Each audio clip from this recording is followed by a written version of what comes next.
সালামু আলাইকুম। বাংলাদেশের যে রাজনৈতিক দলগুলো আছে তাদের যে ছাত্র সংগঠন আছে, যেমন ধরেন ছাত্রলীগ, ছাত্রদল, ছাত্র শিবির, এই সংগঠনগুলোর মধ্যে তুলনা করলে আদব কায়দায়, আচার ব্যবহারে ছাত্র শিবির একটু ভিন্ন। এটা আপনাকে স্বীকার করতেই হবে। কারণ আমি আমার ব্যক্তিগত জীবনের এক্সপিরিয়েন্স থেকে বলি, 2002-03 সেশনে আমি কুমিল্লা ভিক্টোরিয়া বিশ্ববিদ্যালয় কলেজে ম্যাথমেটিক্স অনার্সে যখন ভর্তি হই, তখন প্রথম দিন কলেজ ক্যাম্পাসে যাওয়ার পরে তৎকালীন সময়ে ছাত্র শিবিরের যিনি সভাপতি ছিলেন মিজান ভাই, তো ওনার যে আচার ব্যবহার, আমার ভর্তির কাজে যে সহযোগিতা, প্রথম দিনই আমার কাছে তাদের এই আচার আচরণ সবকিছু ভাল লাগছিল। তারপরে দীর্ঘদিন আমিও ছাত্র রাজনীতির সাথে যুক্ত ছিলাম। খুব কাছ থেকে ছাত্রদল, ছাত্র শিবির, ছাত্রলীগ সবাইকে দেখার আমার সুযোগ হয়েছিল।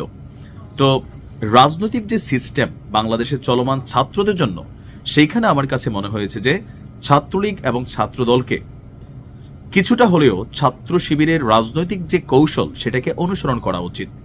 কেন উচিত সেটা যারা কলেজ রাজনীতি করেন তারা নিজেরাই ভালো করে জানেন। তাদের রাজনৈতিক এজেন্ডা, মতাদর্শ সেগুলো নিয়ে নানান বিতর্ক থাকতে পারে, কিন্তু দ্য ওয়ে তারা কলেজ ক্যাম্পাসে বা ইউনিভার্সিটিতে ছাত্রদেরকে ডিল করে সেটা নিঃসন্দেহে প্রশংসনীয়। তো যাই হোক, বাংলাদেশ জামাত ইসলামের খুবই গুরুত্বপূর্ণ সেক্টর হচ্ছে ইসলামী ছাত্র শিবির। আর আজকে এই ছাত্র শিবিরের 2026 সেশনের জন্য নতুন সেক্রেটারি জেনারেল নির্বাচিত হয়েছেন সিকবাতুল্লাহ সিকবা। তো অনেকের মনে প্রশ্ন, কে এই সিকবাতুল্লাহ সিকবা, বা তার দ্বারা আগামী দিনে ছাত্র শিবির কতটুকু উপকৃত হবে। আজকে রাজধানীর চীন মৈত্রী সম্মেলন কেন্দ্রে ছাত্র শিবির সদস্যদের ভোটের ভিত্তিতে সিকবাতুল্লাহ সিকবাকে আপনার ছাত্র শিবিরের সেক্রেটারি নির্বাচন করা হয়। তো চলুন দেখি তার ব্যাকগ্রাউন্ডে কি আছে। ঢাকা বিশ্ববিদ্যালয় শাখা শিবিরের সভাপতি ছিলেন এই সিকবাতুল্লাহ সিকবা।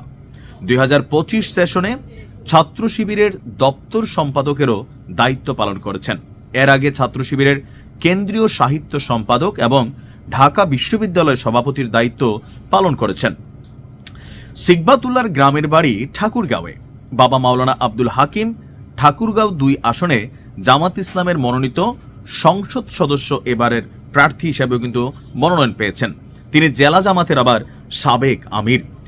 সিকবাতুল্লাহ আলোচনার কেন্দ্রবিন্দুতে আসেন জুলাই গণঅভ্যুত্থানের পর ছাত্র শিবিরের ঢাকা বিশ্ববিদ্যালয়ের যেই শাখা আছে সেই শাখার সাবেক সভাপতি হওয়ার পরিচয় সামনে আসলে।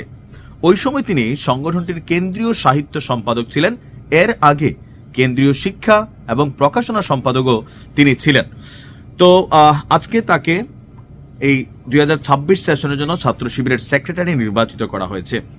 আমাদের বরাবরের মতন ছাত্রলীগ ছাত্রদলের মধ্যে যখন এরকম বড় বড় পদ পদবিগুলো তৈরি হয়, সেইখানে কোন মন্ত্রী, কোন এমপি, অথবা মোট কথা হচ্ছে দলের ঊর্ধ্বতন পর্যায়ে আপনার মামা, খালু অথবা অর্থনৈতিকভাবে শক্তিশালী কোনো ব্যক্তির ভূমিকা, হ্যালো, টেলিফোন, অনেক কিছু দরকার লাগে।